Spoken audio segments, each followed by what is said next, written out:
WBO 140-pound champ Teofimo Lopez says it will take him 4 rounds to knock out Matias. That's right, the boogeyman of 140 pounds, Teofimo Lopez, saying he's easy work. And it sounds like this fight has a very good chance of happening. According to boxing pages, Spanish boxing pages, they already began negotiations for a fight in 2024. Now, the original date was February 8th, but Matias is still recovering from an injury. So the fight could be pushed back to late March or April.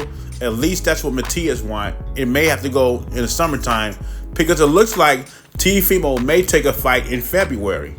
Hopefully it's Ryan Garcia. You know, the thing I don't like about Teofimo Lopez, that he thinks he's bigger than what he is. He thinks he's a bigger star in boxing than what he is. But what I do like about him, he fights quality, tough fights. No one wants to fight Matias at 140, but Teofimo Lopez is jumping at the chance. And no doubt Matias is the boogeyman of boxing. But if I had to pick anyone at 140 to beat Matias, I think it'd be Teofimo Lopez.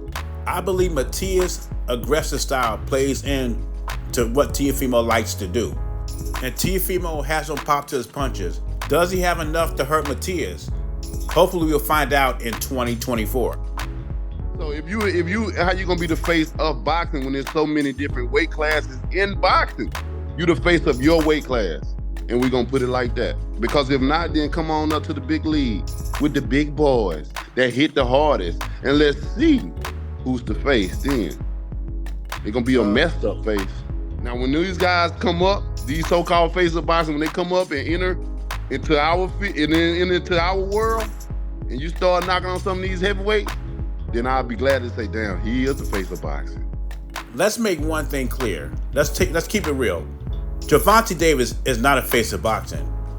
It's only 1 or 2 guys on the Forbes list, and that's Canelo and maybe Anthony Joshua. No one else is on the Forbes list because those guys keep boxing moving.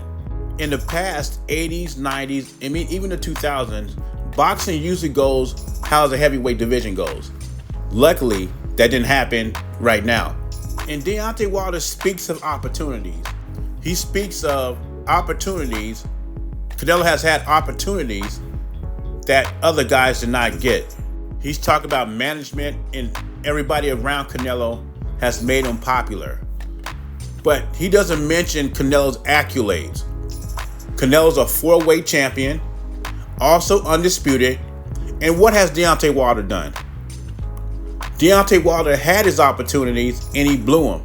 Deontay Wilder was presented with the opportunity to become undisputed champion and become a very rich man. 3-fight deal, $100 million to fight Anthony Joshua, and he turned it down. That's an opportunity, Wilder. Why didn't you take that? He had the opportunity to become undisputed heavyweight champion of the world, but he turned it down.